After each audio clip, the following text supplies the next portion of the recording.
Assalamualaikum warahmatullahi wabarakatuh. Salam guru penggerak, tergerak, bergerak, menggerakkan. Berikut adalah aksi nyata modul 1.4 Budaya Positif. Saya Vita Fadliana, calon guru penggerak angkatan 9 dari SMA Negeri 1 Kalasan, Sleman, Daerah Istimewa Yogyakarta.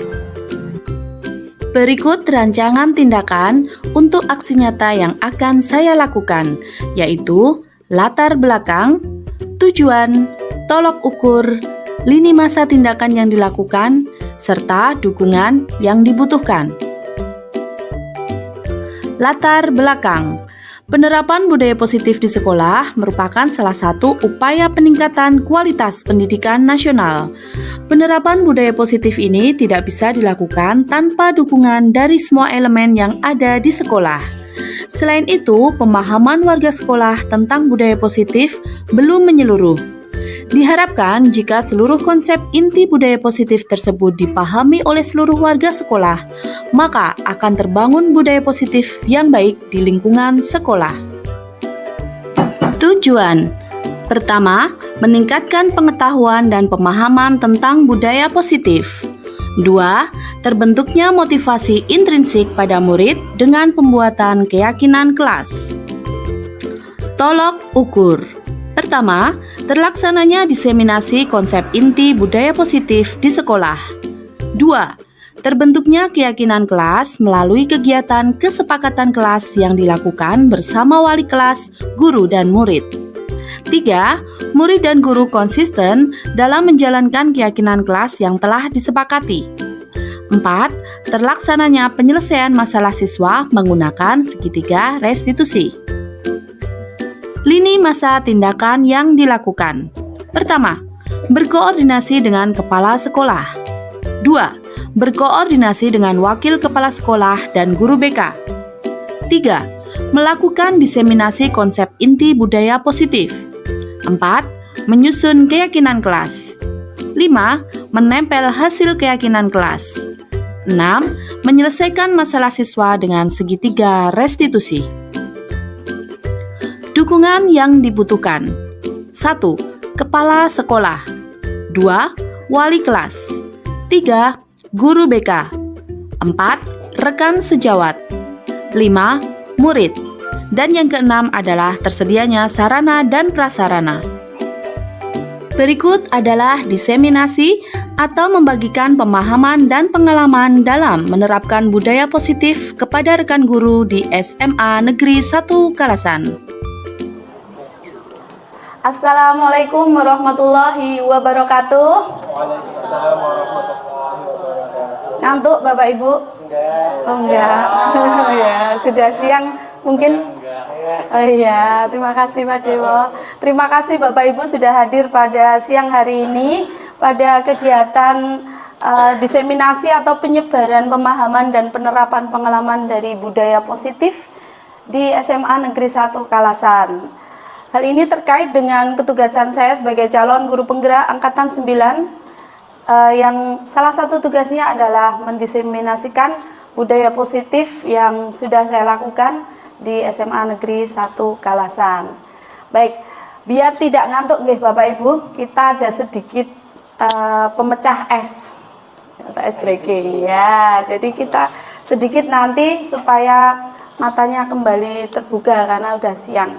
Namanya mungkin Bapak Ibu sudah pernah juga mempraktekkan di kelas. Namanya adalah tepuk dor. Tepuk dor. Ini barusan tercipta ini tadi. Tepuk dor. Nah, jadi nanti kita caranya gini permainannya. Jadi setiap saya menyebutkan misalnya 2, berarti itu artinya kelipatan 2. Jadi nanti yang bernomor kelipatan 2 bilang dor. Misalnya saya latihan dulu misalnya 2. Berarti Pak Bimo bilang dari 1 dor, 3 dor. Kelipatan berapa tadi? 2. Berarti 1 dor. 3 kan 4 toh seharusnya dor. 5 dor. Saya aja mari bingung. Saya Mbak Devi. Ya kan suka-suka saya menunjuk biar semuanya siap. Jadi misalnya bisa dari Pak Dewo, bisa dari Pak Arif. Nanti urutannya muter gini ya. Membuat rasa bersalah ya saya ya. Baik. Jadi misalnya kita latihan dulu. Nanti bisa dari Pak Arif, bisa urutannya tapi nanti gini ya. Misalnya saya bilang 3. 1, 2, 3,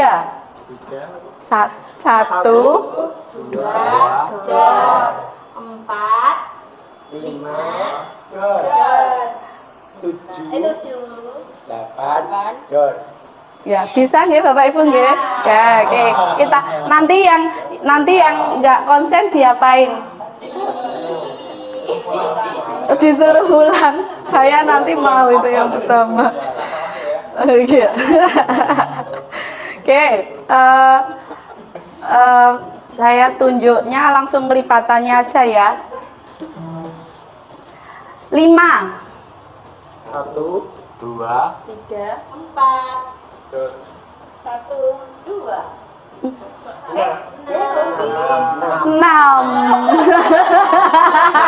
Buatan ternyata ngantuk ini. Ya. Kabel. Oh ya. Oke, saya ulang sekali lagi ya.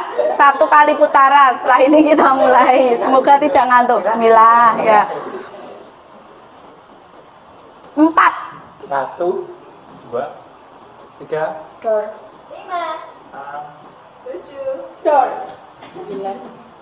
11. ya, terima kasih udah nggak ngantuk. Baik, terima kasih. Pinter. Ya. Jadi untuk budaya positif itu adalah ya budaya yang baik yang sudah dilakukan di lingkungan sekolah yang guru penggerak itu ada. Dalam hal ini di SMA Negeri 1 Kalasan. Tidak jalan. Nanti cut saja ya. Baik, untuk konsep inti budaya positif sendiri itu ada perubahan paradigma belajar, disiplin positif, nilai-nilai kebajikan, kebutuhan dasar manusia, motivasi perilaku manusia, posisi kontrol guru, keyakinan kelas, dan segitiga restitusi. Baik, yang pertama sekarang yaitu pembelajaran dengan paradigma baru. Paradigma itu apa Bapak Ibu? Mungkin ada yang bisa bantu jawab saya. Paradigma itu apa? Mungkin sudut pandang. Kalau anak sekarang biasanya apa Bu Pipit kalau sudut pandang itu? Point of view. Iya, betul sekali, POV, point of view. Nah, jadi pembelajaran dengan paradigma baru. Sekarang itu pembelajaran itu dirancang berbeda ya dari zaman. Sebenarnya dari dulu mungkin kita sudah melakukan, cuma namanya saja yang berbeda. Jadi sekarang dirancang berdasarkan prinsip diferensiasi. Diferensiasi itu dari bahasa Inggris different, berarti artinya apa? Berbeda, ya betul. Jadi disesuaikan dengan tahap sesuai kebutuhannya, dengan tahap perkembangannya. Hal itu diwujudkan sekarang dalam profil pelajar Pancasila yang ada 6 dimensi itu. Jadi itu adalah menyesuaikan pada kebutuhan diferensiasi itu tadi yang berbeda-beda. Terus ada juga miskonsepsi. Miskonsepsi itu terkait dengan konsep-konsep yang atau yang salah yang dilakukan guru terhadap murid. Ya, jadi di sini kita anggap bahwa guru itu bisa mengontrol murid. Kita merasa bangga kalau sudah bisa menyuruh murid untuk misalnya besok ini ya tidak terlambat. Kalau terlambat nanti kamu menulis 5 kali atau nanti kamu dapat skor 5 atau 4. Nah seperti itu. Jadi kita anggap kita udah bisa mengontrol murid itu sudah keren, padahal itu miskonsepsi. Selanjutnya adalah penguatan positif. Bahwa semua penguatan positif itu efektif dan bermanfaat. Jadi tidak semua penguatan itu bisa efektif dan bermanfaat. Nanti tergantung pada penguatan apa yang kita lakukan dan kepada siapa penguatan itu. Terus ada juga Kritik dan membuat rasa bersalah itu mampu menguatkan karakter. Terkadang kritik itu bahkan tidak menguatkan karakter, tapi justru malah menjatuhkan atau melemahkan karakter siswa itu sendiri.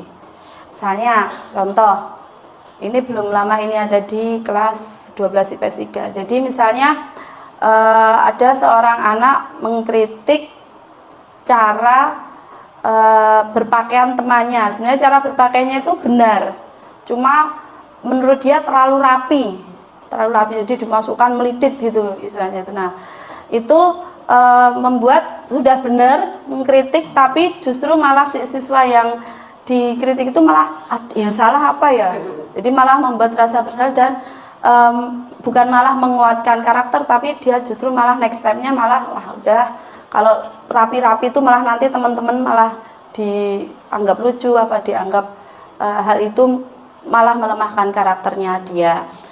Selanjutnya ada miskonsepsi juga bahwa orang dewasa berhak memaksa. Nah, kadang kita juga seperti itu kan di lingkungan keluarga juga, bahwa kita bisa memaksa anak-anak kita. Misalnya jurusan melanjutkan sekolahnya, atau mungkin apa biasanya?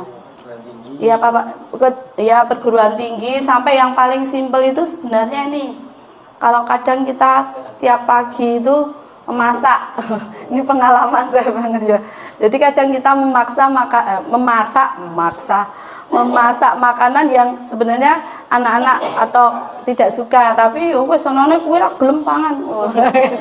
Jadi orang dewasa anak-anak kuwi kok mangan.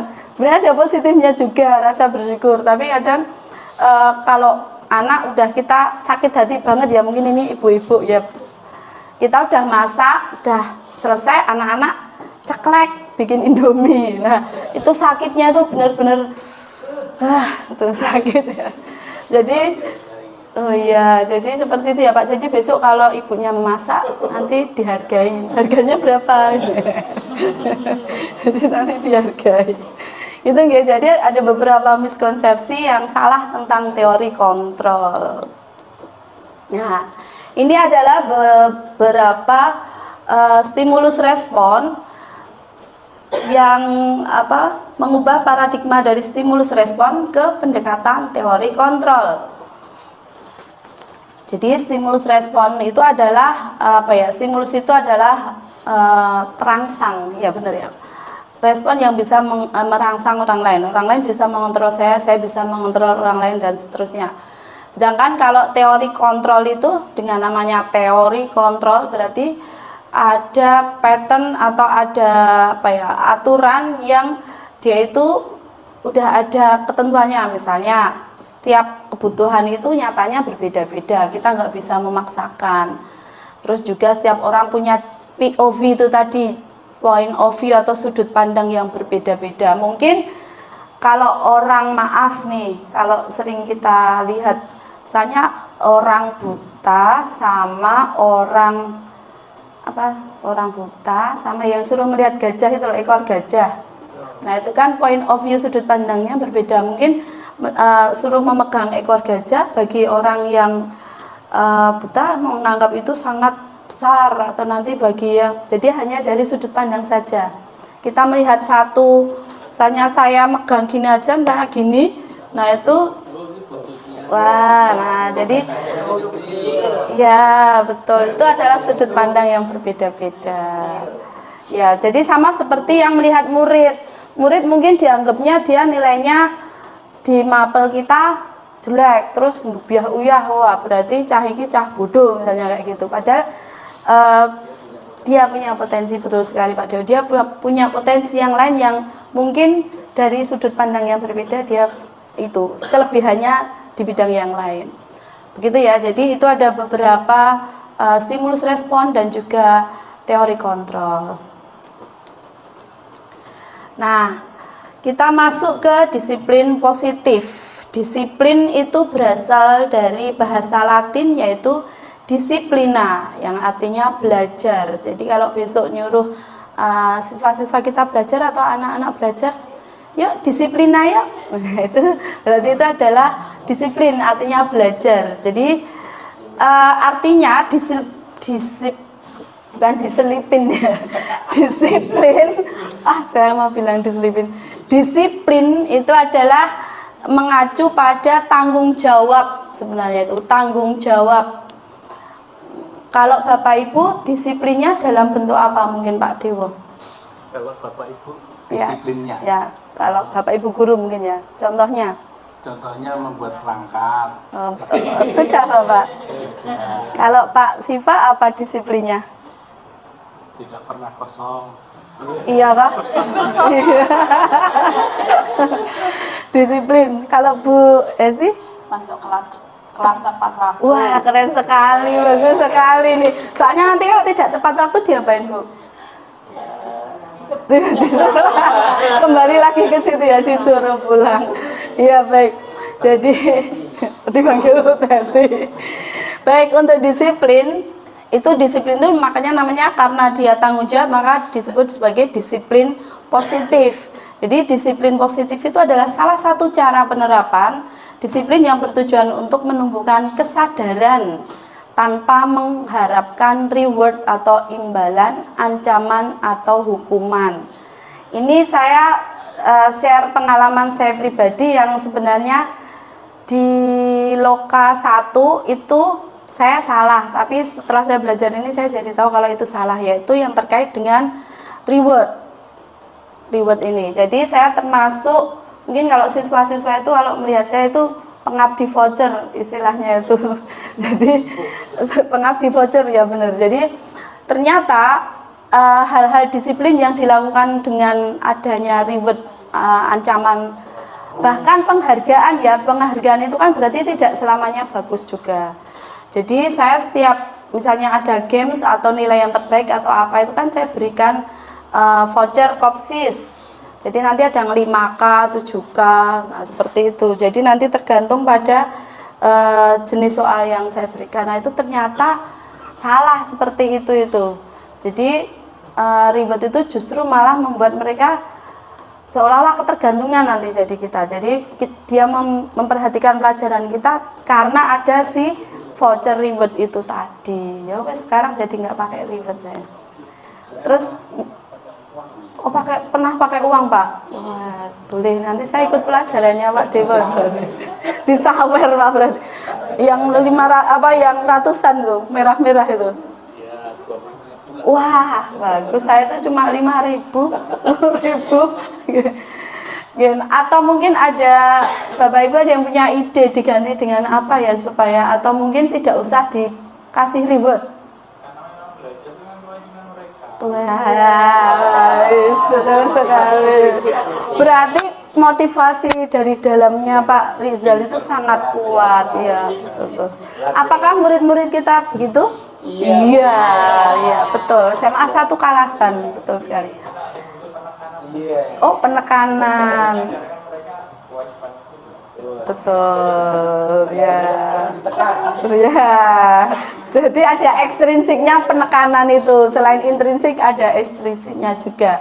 Jadi ternyata penghargaan itu juga bisa malah tidak membuat disiplin. Jadi malah mereka merasa ketergantungan. Iya benar. Ini kejadian si daerah Nanda yang 12 IPS 2 itu udah mau maju. Bu ini nanti dapat nilai atau dapat voucher?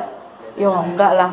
Ya nggak jadi deh. Nah, kayak gitu. Nah jadi ya itu salahnya saya juga. Ternyata saya udah deh. Kayaknya udah tak stop itu untuk model-model seperti itu. Gitu. Jadi lanjut aja lah Pak ya. Oh ya baik. Selanjutnya ini untuk yang disiplin positif itu mengacu pada kebajikan universal. Jadi benar tadi apa yang dibilang Pak Rizal tadi. Jadi lebih kepada motivasi intrinsik untuk merubah perilaku ke arah yang lebih baik lagi. Jadi bukan karena ada voucher, bukan ada karena uang itu tadi ya Pak Dewa ya. Mungkin bisa diganti Pak. Mungkin apa ya? Apa Pak? Ini cara pembelaannya Ya. kondisional ya. Begini kita kondisional dan darurat ya. Karena kita tahu masing-masing kelas karakternya kan beda. Betul. terus saking mungkin buntunya Iya, betul. untuk Menghidupkan, ya. menghidupkan itu kan ya jalan-jalan Betul, pintas. iya. Dan gue menarik perhatian biar anak-anak saya biasanya pakai kuis Sama, ya. menanyakan yang berkaitan dengan pelajaran gitu. Terus saya itu nih mesti 5 detik 5, Iya. 4, 3, 2, 1 Uangnya digini-gini nggak? kan. Oh, iya. Terus kadang-kadang usah itu jawabannya gampang, kadang 5, 1 dan 1. Oh iya. Nggak mau rugi dia. Baru saya tahu ternyata reward itu Bisa mematikan. Iya, betul. Iya. Mungkin bisa diganti yang dalam hal yang lebih positif lagi ya Pak. Pujian mungkin ya. Dikasih cek aja. Oh iya, betul, cek. Anu ini scan itu loh apa? Barcode itu loh. Ya, imani. Ya. Ya jadi ya bisa ribet itu bisa punishment penghargaan itu boleh, tapi yang saya baca dari modul itu adalah dia tidak boleh dilakukan dalam jangka panjang karena nanti akan membuat ya terus menerus akan membuat ketergantungan. Jadi boleh Pak sesekali ya, sesekali. Betul. Jadi kompetisi ribet karena biar mereka berkompetisi. Jangka panjang berarti. Wah, lomba. Gimana itu, Pak? Iya, betul. Tidak terus-terusan, tidak dalam jangka waktu yang panjang. Tapi biasanya anak sekarang itu kalau tidak ada ribet itu kadang aja anak saya di rumah disuruh beliin cabai. Pengalaman kan? Uangnya 10.000 suruh beliin 10.000 nggak mau. 10.000 nanti belinya cabai 5.000. Ya 5.000-nya itu. Ya itu ya gimana ya, itu Gen Z ya, anak-anak sekarang seperti itu. Baik, selanjutnya adalah nilai-nilai kebajikan. Nilai-nilai kebajikan, bajik itu baik ya berarti nilai-nilai yang disepakati bersama. Nilai-nilai yang disepakati bersama maksudnya di sini mengabaikan maksudnya lepas dari suku bangsa, agama, bahasa maupun latar belakangnya. Jadi disepakati bersama. Ada beberapa nilai kebajikan, saya mengambil 3 yang paling menurut saya itu ngena di hati saya. Sebenarnya ada 9 kalau nggak salah. Dari kebajikan yang dicetuskan oleh institusi atau organisasi atau suatu program. Di sini saya mengambil 3, yaitu yang pertama jelas profil pelajar Pancasila. Sebenarnya ini sudah paket komplit ini Pak, profil pelajar Pancasila ini. Jadi ada beriman bertakwa, berakhlak mulia, bergotong royong, mandiri, berkebinekaan tunggal, bernalar kritis, dan kreatif. Sebenarnya itu sudah mengakomodir semua kebutuhan nilai-nilai kebajikan itu sendiri. Nah, kalau Bapak Ibu Persani itu di institusi yang lain, sebenarnya kalau ditarik garis merah, garis lurus ya, tarik benang merah itu sama. Sebenarnya itu mengambil nilai kebajikan yang hampir sama. Misalnya ini dari AIBO, Primary Youth Program. Ini adalah suatu institusi atau suatu organisasi. Nah, dia juga mempunyai nilai-nilai kebajikan yang disepakati bersama. Ada toleransi. Nah, ini kan berarti sudah ini tadi berakhlak mulia, hampir sama, rasa hormat, integritas, mandiri, menghargai, sama sebenarnya dengan yang profil pelajar Pancasila. Sama kreativitas, kerjasama, komitmen, empati. Empati itu apa Bapak Ibu? Ikut merasakan. Ikut merasakan. Kalau temannya tidak punya uang? Ya, syukur. Oh enggak, berbagi ya. Empati itu merasakan apa yang dirasakan. Ya. Kalau temannya susah, kita sedih atau senang? Oh bersedia. Jadi jangan kalau teman lain sedih kita senang ya, jangan ya. Ceritamu bahagiaku. SMS senang melihat orang lain. Iya. Terus yang ketiga yang menurut saya itu mempunyai kemiripan dengan nilai kebajikan di antara profil pelajar Pancasila dan Primary Youth Program itu adalah dari life skills. Ini juga suatu institusi apa yang dia itu menggarisbawahi bahwa nilai kebajikan itu ada, dapat dipercaya, lurus hati. Bagus ya kata-katanya. Lurus hati, pendengar yang aktif. Bukan talk aktif berarti ini ya. Jadi mendengarkan yang aktif. Kadang justru kita itu lebih senang didengarkan saja, tidak usah dikomentari, didengarkan itu sudah senang. Tidak merendahkan orang lain, baiki ya. Dan memberikan yang terbaik dari diri, tidak merendahkan. Jadi kita harus menganggap setiap orang itu unik, punya potensi. Ya, betul. Ojo dumeh ya. Betul. Itu adalah nilai-nilai kebajikan. Terus selanjutnya adalah kebutuhan dasar manusia. Namanya dasar, basic itu berarti kebutuhan yang kita inginkan atau yang harus kita dapatkan yang dalam rangka memenuhi kebutuhan itu untuk tujuan tertentu. Jadi pasti setiap kita pasti punya kebutuhan. Cuma ada kebutuhan dasar manusia yang setiap orang itu pasti membutuhkan itu untuk memenuhi tujuan. Apa saja? Yaitu ada 5 kebutuhan dasar manusia. Yang pertama adalah bertahan hidup, survival. Coba sekarang saya ke Bu Febi. Bertahan hidup ini bisa di rumah, bisa di sekolah ya. Misalnya di sekolah, tidak ada di kantor nih di BK ya, tidak ada kertas untuk ngeprint. Biar bisa ngeprint tetap bertahan hidup. Maksudnya bertahan hidup bukan terus kita sakratul maut kan nggak ngeprint, enggak. Cuma supaya bisa kita ngeprint, solusinya gimana? Membeli. Selain membeli, keperluannya adalah untuk kebutuhan sekolah atau kebutuhan mungkin bisa minta tolong bantuan ke TK untuk meminta kertas. ya betul. Tapi kalau untuk kepentingan pribadi tentu kami membeli sendiri. Wah, bagus sekali. Berarti solutif sekali ya. Jangan menggantungkan diri pada orang lain. Membeli ya, membeli sendiri Bapak Bimo. Menentukan sendiri pada maksudnya. Oh, iya. Oke, itu tadi yang paling dekat dengan lingkungan kita yang di sekolah. Ada juga yang bertahan hidup karena ya memang kalau kita di rumah misalnya tidak punya makanan, tidak punya beras, tidak punya sayur, tidak punya apa ya, terus jangan kita pasrah gitu. Pasti dari dalam diri kita sendiri itu udah ada survival dari dalam diri kita. Misalnya apa? Utang. Waduh. Oh, ini curhat ini kan. Curhat. Kayak terus kalau bapak-bapak kalau tidak ada makanan di rumah bertahan hidupnya seperti apa, Pak? Bertahan hidupnya. Diet apa puasa? Iya. Ke rumah teman aja Pak. Ke rumah teman. Oh. Silaturahim. Kantinnya Balton, tulis. Oh, gitu ya. Berarti ada usaha untuk mempertahankan kan? Iya. Harus survive. Jangan diam sampai menunggu ajal gitu. Oh, jangan. Tidak. Itu Jadi, nggak baik. Harus survive. oh ya, betul, betul. Tiada akan rotan pun saja. Oh, betul. Mari tiada rotan. Iya, betul sekali. Bertahan hidup itu pasti. Kalau mungkin pernah melihat film yang dia itu kecelakaan pesawat terbang, nah terus di hutan, terus sampai memakan temannya satu persatu, ya kanibalisme dalam diri manusia itu ada.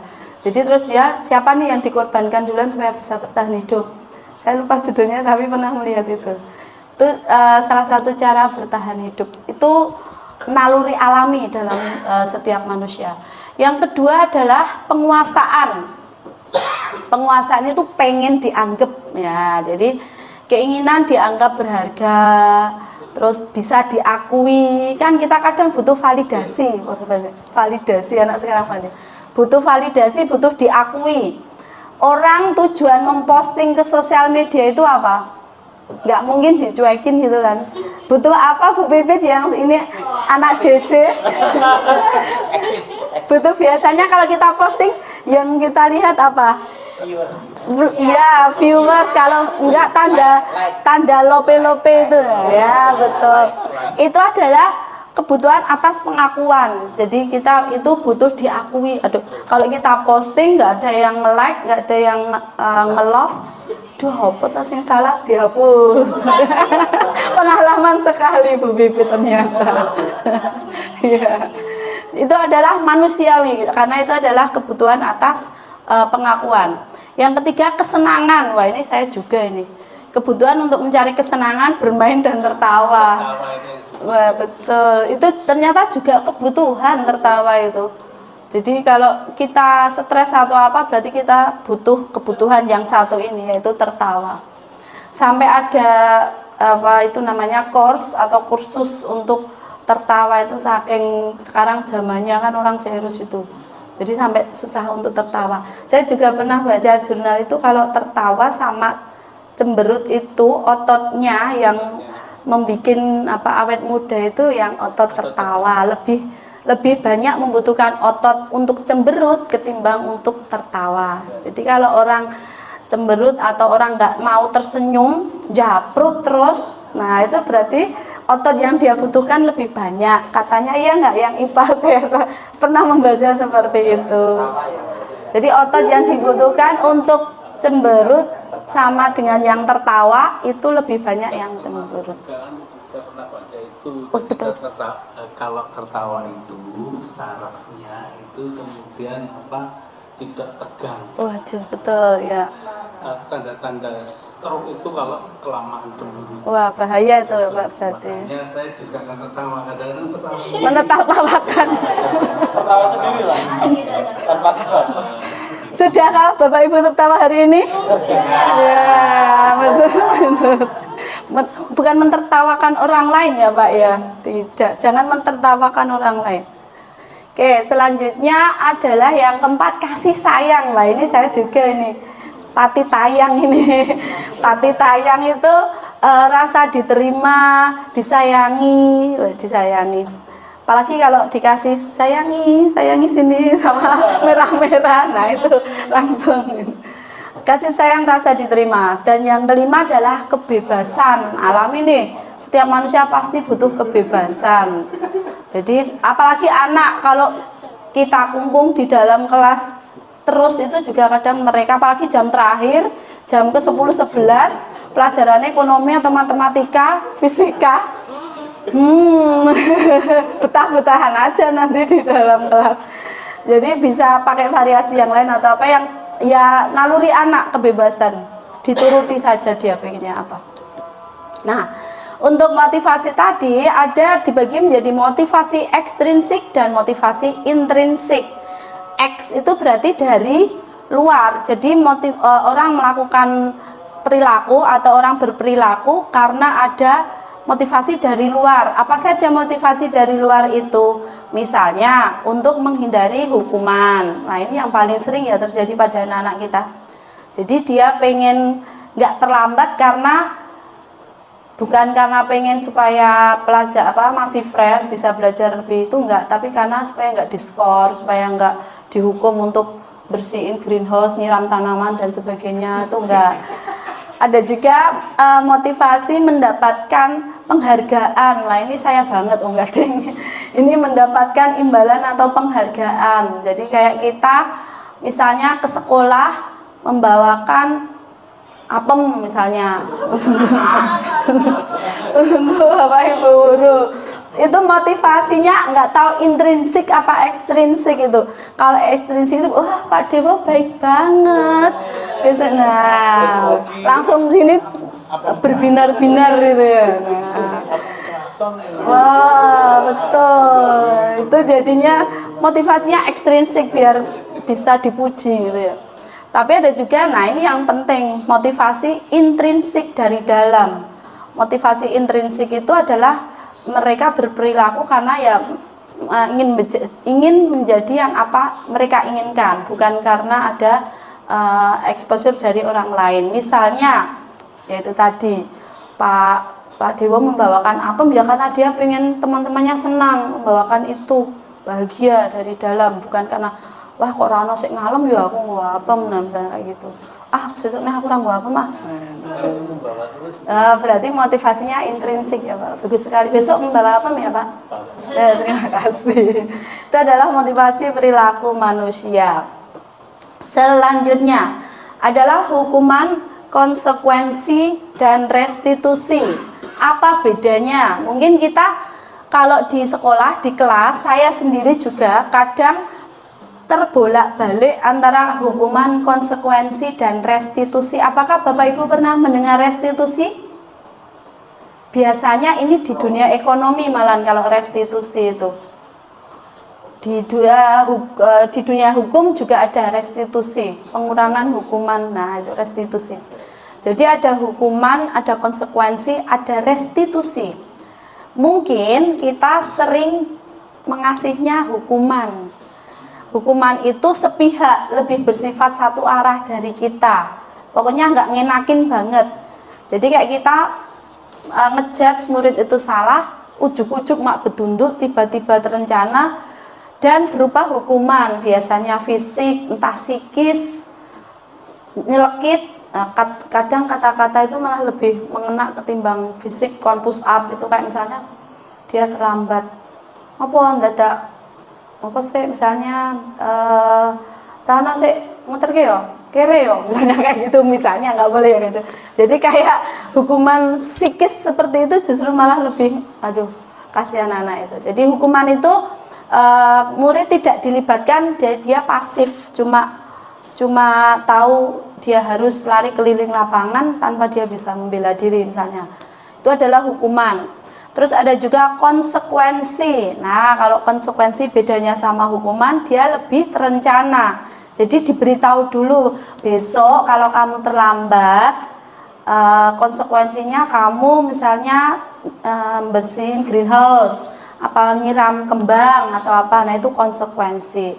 Kalau hukuman itu langsung saat itu, spontanitas. Kalau konsekuensi itu ya tetap murid dibuat tidak nyaman karena kan dia berbuat kesalahan, cuma ada kesepakatan dulu sebelumnya. Terus kalau restitusi, nah ini sebenarnya kemarin pada saat saya mengikuti guru penggerak itu ada, pada saat itu bapak guru dari SMA 1 Sleman tuh nanya, kan ini berbelit-belit ya, maksudnya ada tahap-tahap. Nah saya itu gini, dia bilang kalau dia kesiswaan di SMA 1 Sleman, nah nek saya langsung tak gini, kuat dadi opo to le, langsung saya bentak-bentak gitu. Ya sama Pak, saya disuruhnya. Kadang kita nggak sabar langsung shortcut seperti itu kan. Ternyata itu nanti bisa kalau di anak itu dia bukan karena intrinsik, tapi lebih karena ekstrinsik, marah biar bapaknya nggak marah atau biar nggak dibentak-bentak. Nah kalau restitusi itu lebih dialogis, jadi anak diajak cari tahu kesalahannya apa, ya nggak apa-apa, saya juga pernah bikin kesalahan sama kayak kamu dulu. Nah kayak gitu. Kadang itu memang membutuhkan waktu, tidak langsung saat itu juga selesai, hari itu juga selesai. Mungkin kalau Bu Febi menangani siswa kan nggak langsung hari itu selesai kan, dicari dulu kenapa dia berbuat seperti itu, terus nanti latar belakangnya dia berbuat seperti itu apa, nggak langsung saat itu juga selesai. Kadang ini memang membutuhkan proses yang panjang kalau untuk restitusi. Dan nanti untuk solusi dikomunikasikan dengan anak juga. Untuk kedepannya biar kamu nggak seperti ini lagi, apa yang akan kamu lakukan. Nah, jadi ada so-so 50-50 nanti yang dibicarakan antara guru sama murid. Itu adalah restitusi, bedanya itu. Terus ada posisi kontrol guru. Nah, ini ada Pak siapa aja ya di sini ya. Nah, ini ada 10 ini sesuai dengan jumlah kita di sini. Jadi posisi kontrol guru itu ada 5, yaitu sebagai penghukum. Nah ini penghukum itu berarti seperti yang tadi ya, sepihak tadi. Ada posisi sebagai pembuat rasa bersalah. Pembuat rasa bersalah itu lebih ke psikisnya yang kena, jadi kena mental kalau istilah sekarang itu. Ada posisi sebagai teman. Nah teman, beda ya, betul. Ada sebagai pemantau dan ada sebagai manajer. Kalau sebagai manajer itu lebih ya ada tadi yang restitusi tadi, lebih ada tingkatan-tingkatannya itu tadi. Nah, sekarang contohnya nggih, kalau di sekolah. Ini adalah contoh penerapan posisi kontrol guru yang 5 itu tadi. Di sini kasusnya adalah siswa tidak memakai atribut lengkap saat upacara bendera. Mungkin dia tidak pakai topi atau tidak pakai dasi, ikat pinggang dan sebagainya. Nah, ada 5 posisi tadi ya, ada penghukum, ada pembuat merasa bersalah, teman, terus ada manajer, sama satu lagi apa tadi? Pemantau. Nah, kalau yang sebagai penghukum kan berarti sepihak ya. Berarti contoh penerapan kalau siswa tidak memakai atribut lengkap, hormat bendera 1 jam. Nah, itu berarti kan sepihak dari kita, dari guru. Dia langsung mau gitu nggak bisa protes karena posisinya kita sebagai penghukum. Apakah kita sering melakukan ini? Bu, kalau Ya. gurunya juga ikut, misalnya, ayo hormat sama saya, sama hormat bendera, gurunya ngongkot, hormat, terus siswanya juga ikut hormat, itu gimana ya? Kalau Untuk menghukum ya. iya, maksudnya tidak ada kesepakatan terlebih dahulu kan. Nah, hukuman itu iya. Kalau itu nanti sebagai yang selanjutnya ya. Kalau penghukum itu istilahnya ya hanya guru yang ya di atas. Jadi benar-benar posisi dia di atas. Muridnya merasa apa kalau dalam posisi di pengadilan itu kayak terdakwa sama, nah itu. Jadi dia lebih pada satu arah saja. Yang kedua, pembuat merasa bersalah. Kadang kita itu sering tanpa tahu kata-kata yang kita keluarkan itu kadang membuat orang itu oh iya po, oh iya po, oh iya. Nah, jadi kayak terus membuat merasa orang lain bersalah. Iya, kadang berapa kali sih Bu harus kasih tahu kamu kalau kamu selalu mengecewakan Bapak Ibu. Nah, kena mental kan dia. Jadi istilahnya mental illness, bukan, mental down. Jadi dia langsung down, istilahnya langsung ngedrop. Nah, jadi pembuat merasa bersalah itu seperti itu. Dan itu langsung moodnya langsung berubah biasanya kalau kita kok kamu selalu mengecewakan Bapak Ibu terus. Nah, dia kan langsung feeling guilty, merasa bersalah. Nah, jadi itu adalah contoh yang dari pembuat merasa bersalah. Udah tak suruh bawa ini ikat pinggang, kenapa nggak pakai lagi? Kamu mengecewakan Bapak Ibu lagi. Nah, dia kan diharapkan dia merasa bersalah, padahal ya bocah fine baik. Iya. Nah, ini yang contoh masih dengan kasus tadi yang upacara bendera nggak memakai atribut, yaitu posisi sebagai teman. Kalau posisi teman, nah ini lebih apa ya? Lebih yaitu tadi lebih pendekatannya setara. Ya udah, kali ini tidak apa-apa. Kalau anak gitu kan gimana kira-kira? Ada plus minusnya juga, anak merasa tenang tapi juga akhirnya ketergantungan, ya besok lagi nggak apa-apa kok. Nah, lain kali jangan berbuat seperti ini lagi ya. Kalau Bu Febi biasanya seperti apa kalau di BK? Teman? Membuat rasa bersalah? Sepertinya masih melihat Teman fisik ya? anaknya dulu. Oh gitu. Jadi bisa jadi teman, bisa menjadi pemantau. Betul. Jadi kita Atau sebenarnya anak itu sengaja menyebarkan atau memang nggak tahu ya, jadi betul, jadi dilihat tuh bijaksana sekali, pantas jadi guru BK. Itu teman. Jadi benar, jadi kadang di sekolah itu kadang kita bisa menjadi peran yang berbeda-beda untuk melakukan peran kontrol kita itu tadi, tergantung kasusnya itu tadi. Terus selanjutnya adalah pemantau itu ya dia kalau di sini apa kayak Pak Rizal mungkin ya, kayak Pak Asep itu ya. Jadi lebih melihat anak itu sangat teliti. Jadi siapa yang nyontek biasanya terkenal ya di anak-anak seperti itu. Pak, kalau ngawas yang nunggu Pak Rizal. Oh, saya nggak mau nyebut nanti ini gerekam. Pemantau itu adalah ini, jadi udah tahu melanggar peraturan sekolah, tahu konsekuensinya. Jadi dia lebih ke ini, melihat siapa-siapa yang salah, terus kemudian ada solusi di situ, suruh memberi atribut dan besok lagi jangan diulang lagi. Ya kadang pemantau juga dibutuhkan juga. Nah ini kalau manajer itu dia lebih pendekatannya lebih ada kasih solusi dan dia tuh bertahap juga. Ditanya dulu tahu nggak kesalahannya, padahal udah tahu itu cuma pura-pura. Jadi apa kesalahanmu? Oh nggak pakai ini bu, nggak pakai topi. Nah kira-kira ke depan kamu mau memperbaiki kesalahanmu seperti apa kalau kayak gini? Ya besok saya siapkan dulu kalau sebelum upacara bu. Nah itu adalah posisi manajer. Jadi lebih pada dialog musyawarah mufakat ya antara kita dengan murid kita. Itu adalah 5 contoh penerapan dari kontrol guru. Nah sekarang kita tebak-tebakan yuk. Kalau sekarang saya kecewa sekali dengan kamu, kita posisi kontrol apa yang main di sini? Apa? Pembuat rasa bersalah. Ada yang lain mungkin?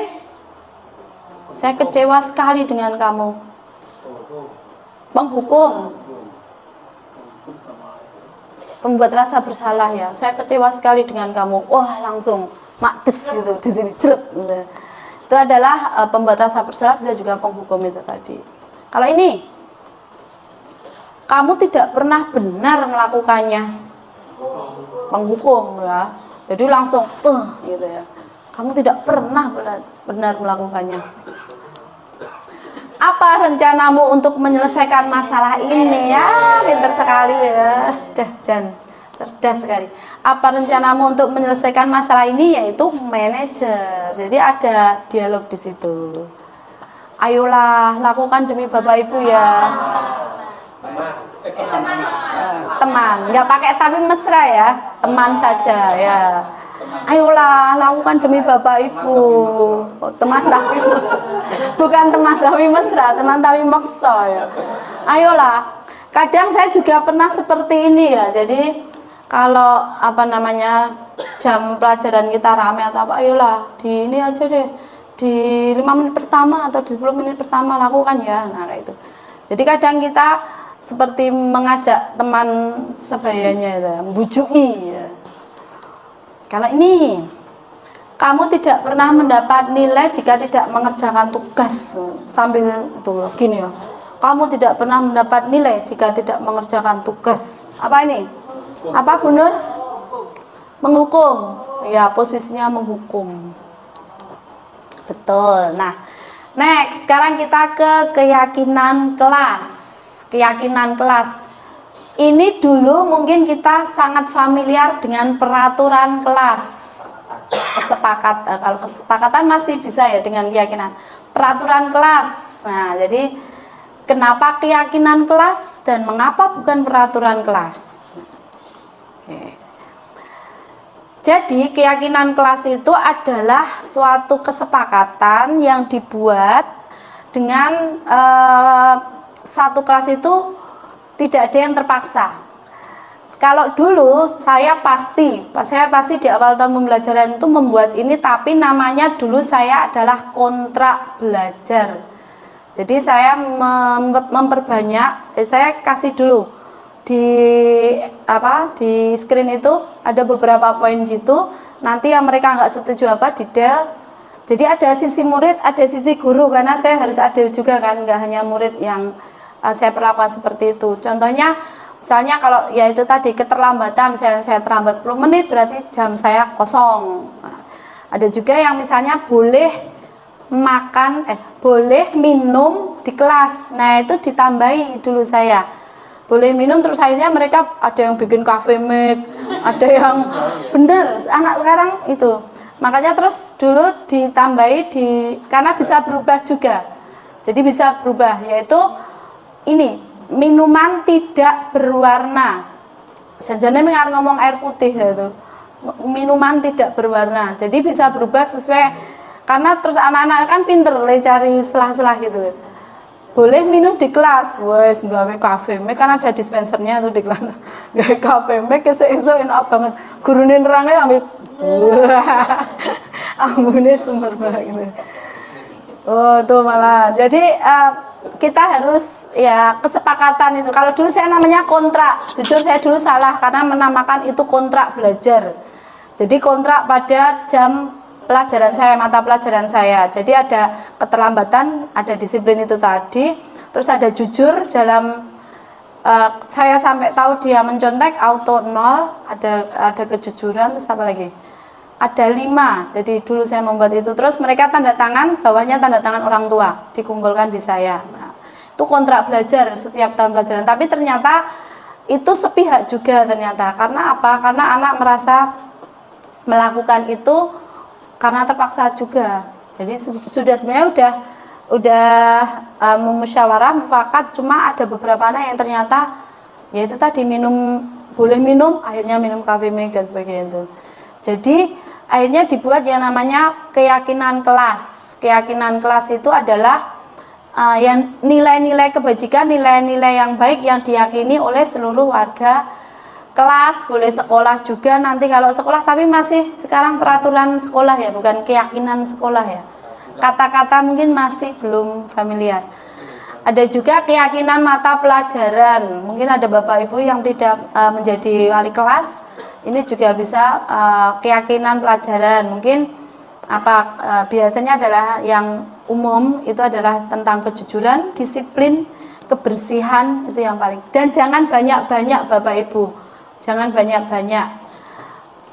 Dibuatnya sedikit saja dan eye catching. Jadi misalnya di sini saya membuat untuk kelas saya itu anak-anak tak suruh membuat pakai Canva. Jadi mereka pingin kelas itu seperti apa. Terus ternyata dari beberapa jawaban yang banyak itu saya kompres, diambil yang sama-sama gitu. Ternyata lebih kepada nilai kesopanan, disiplin, kebersihan.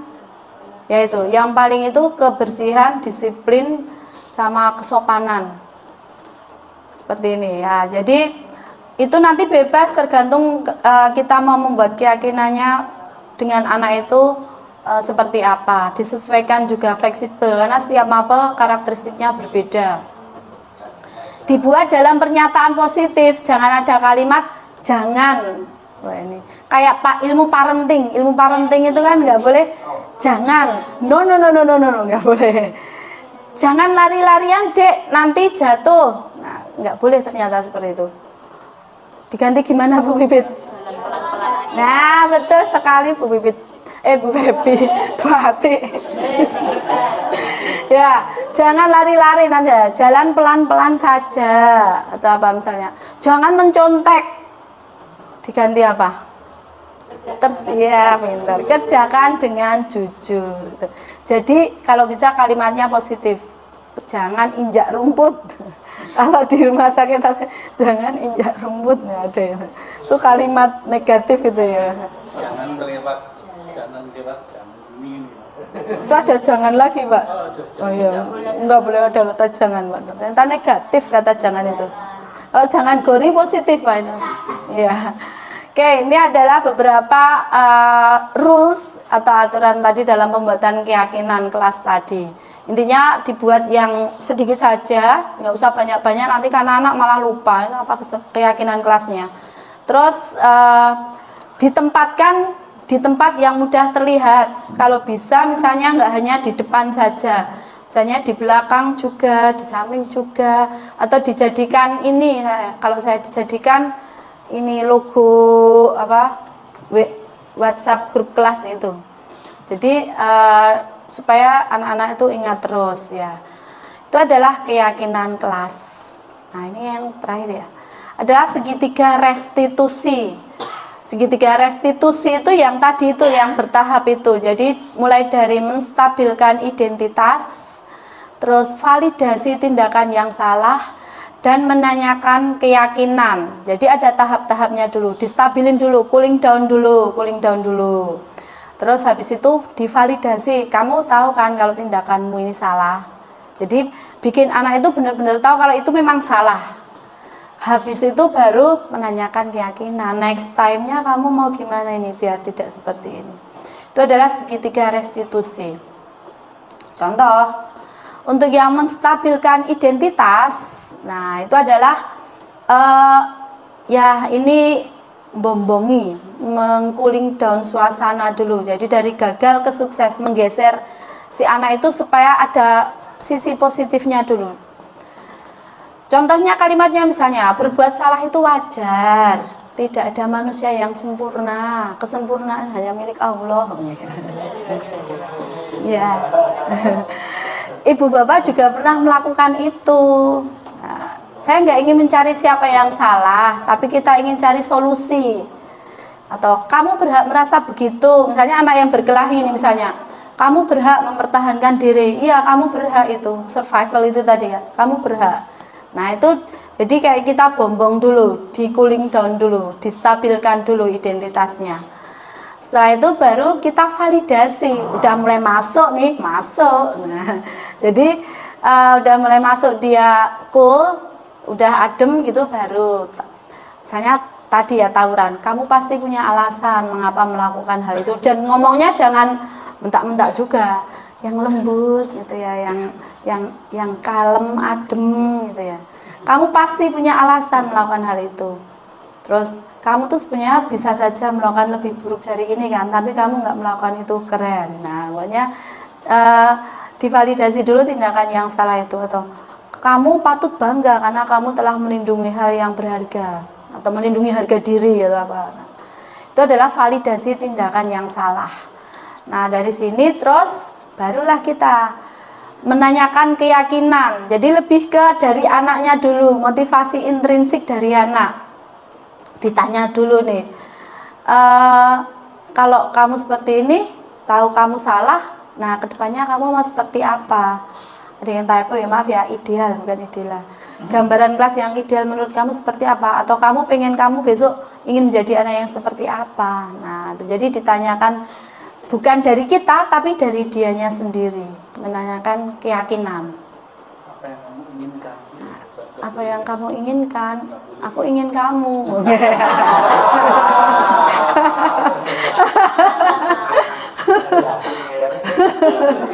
Ya itu dialogis Pak. Tanya benar ya, apa yang kamu inginkan? Ya saya ingin kelas saya lebih nyaman, lebih bersih. Ya benar, itu kan dialogis juga, menanya stabil terus baru menanyakan keyakinan yang terakhir tadi.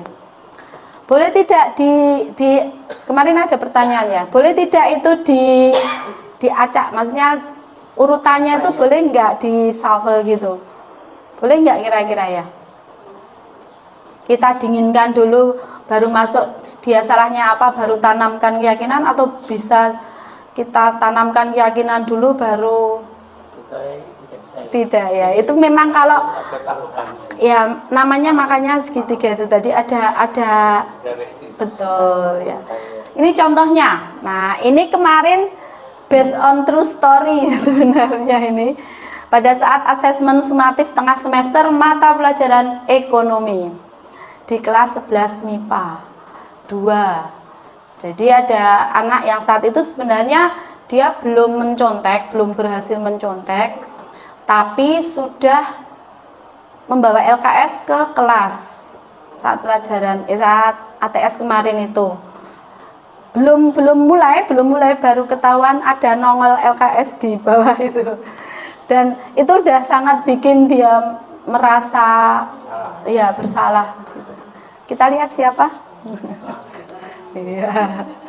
Jadi ada anak seorang bernama Lando, dia melakukan kecurangan dengan mencontek. Sebenarnya belum mencontek ya, berniat untuk mencontek pada saat asesmen. Saat itu Bu Livia yang mengawas di kelas di ruangan itu. Terus saya dilapori Bu Livia itu, LKS-nya diberikan ke saya. Terus Bu, ini Lando mencontek ya. Terus akhirnya, nah tapi yang nggak bisa Lando kan anaknya senyum terus ya. Mungkin pada yang sebelumnya saya panggil, sebenarnya udah saya panggil sebenarnya itu, tapi nggak di video. Itu dia udah langsung merasa sangat bersalah, belum mencontek Bu, Mas, demi Tuhan saya belum mencontek. Tapi pada saat take video ya tahu sendiri Lando seperti apa ya, senyum terus.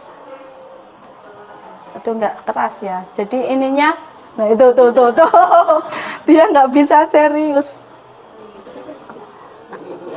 Videonya sepengetahuan atau Kalau yang pada saat asesmen sumatif habis itu langsung saya panggil.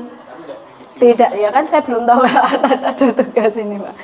Nah, saat itu dia udah tahu kalau dia itu salah, itu dia tahu. Jadi di sini saya menstabilkan identitas dulu bahwa saya dulu juga jujur, Pak Bu, pernah mencontek.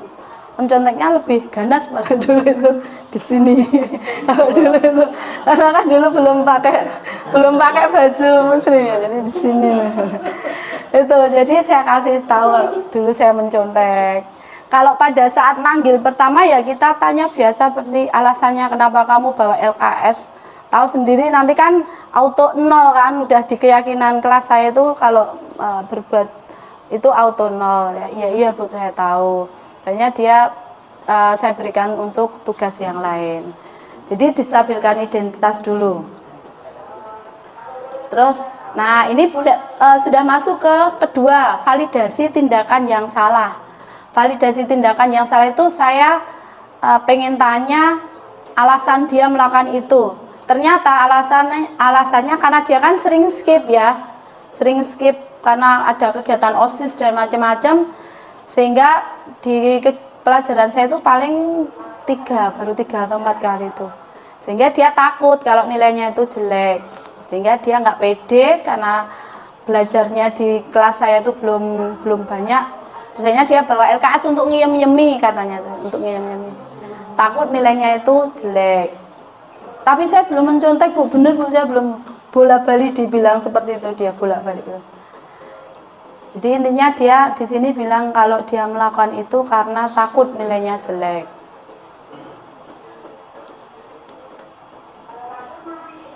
Nah, terus saya mulai masuk ke keyakinan kelas itu tadi, yang berbuat jujur itu tadi. Nah, ini menanyakan keyakinan. Ya, auto 0 memang di kelas saya kalau nyontek auto 0. Nah, kita Lando anak baik, anak jujur.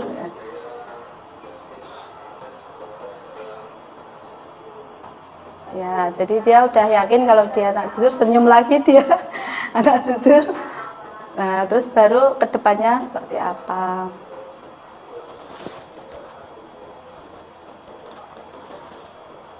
Ya, dia belajar dan mau nanya guru kalau ada mata, karena dia lumayan sering skip mungkin di beberapa mata pelajaran lain juga, karena aktif sekali karena nanya di organisasi itu. Jadi menanyakan materi ke guru yang lain. Nah, terakhir penutup, jadi dalam penerapan disiplin positif, jadi kita harus, seorang guru itu memiliki standar kepribadian profesional dan sosial yang baik. Jadi kita harus dalam posisi kontrol itu adalah among, sesuai dengan manajer itu tadi, yang ada 5 posisi kontrol itu tadi ya, yang menuntun murid-murid menjadi insan yang mandiri, merdeka, dan bertanggung jawab. Oke, terima kasih Bapak Ibu Guru. Demikian presentasi diseminasi budaya positif dari saya. Semoga bermanfaat. Semoga kita kedepannya bisa menerapkan juga dalam pembelajaran di sekolah dan mungkin juga di lingkungan di keluarga kita. Terima kasih, mohon maaf jika banyak kesalahan. Saya akhiri. Assalamualaikum warahmatullahi wabarakatuh.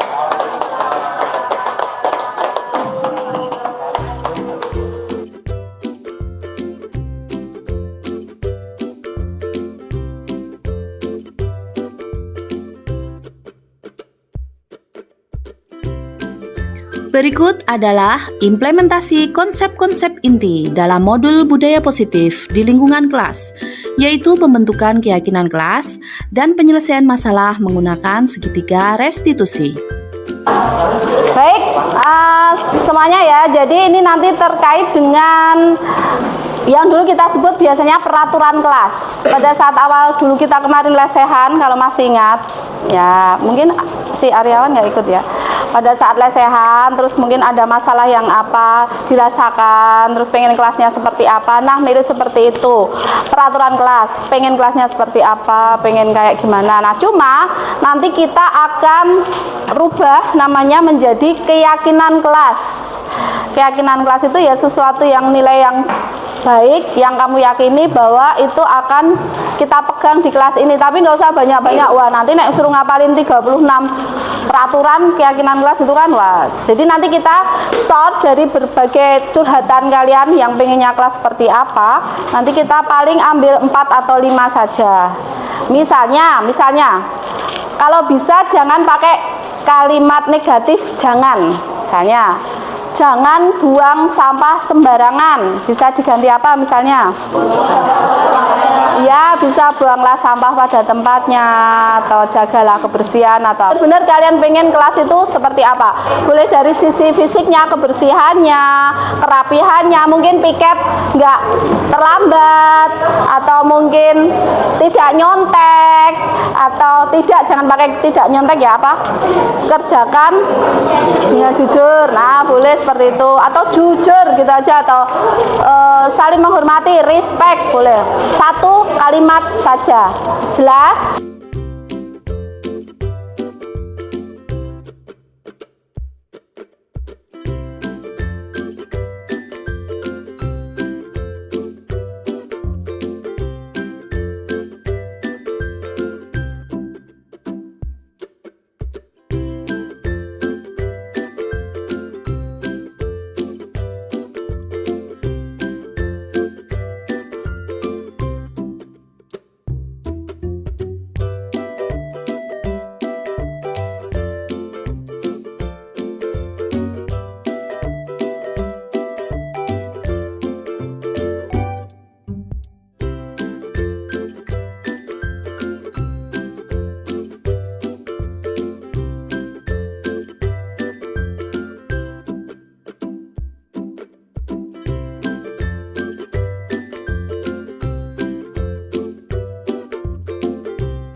rapi, piket sesuai jadwal sudah tertulis, jangan buang sampah di laci.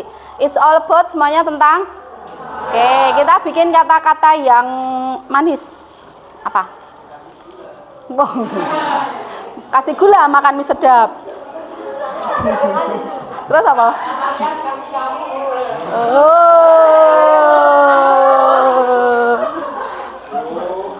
Oke, yang pertama apa berarti? Terkait dengan itu tadi berarti apa? Bersihan kok gitu? Menjaga, saling menjaga.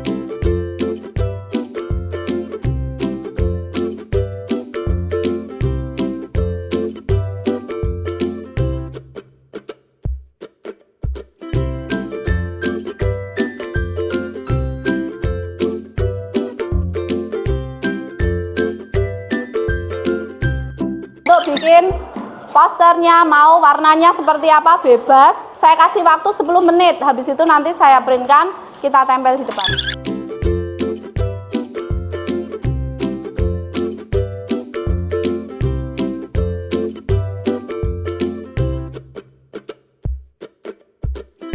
Nah, sudah linknya dikirim ke saya. Pakai Canva apa Pak? Udah belum? Kalau sudah, linknya nanti dikirimkan ke saya.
Salah. Kasus pertama, murid sering datang terlambat ke sekolah.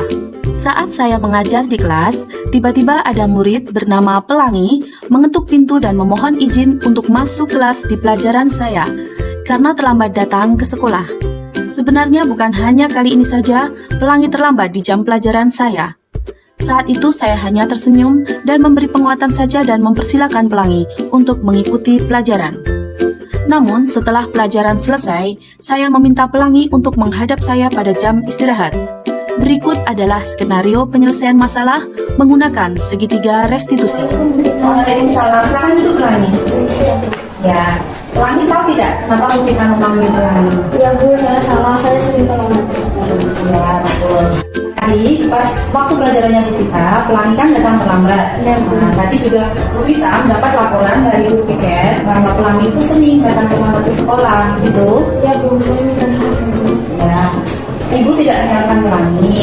Nah, setiap orang pasti pernah berbuat salah. Bu Vita juga dulu pernah terlambat datang ke sekolah, dan setiap orang, saya ini juga pernah melakukan hal tersebut. Yang penting kita tidak mengulangi kesalahan itu lagi. Ya Bu. Pelangi jadi ada kebiasaan yang kurang baik dan ada hal yang dipikirkan. Pelangi jadi ketinggalan materi pelajaran.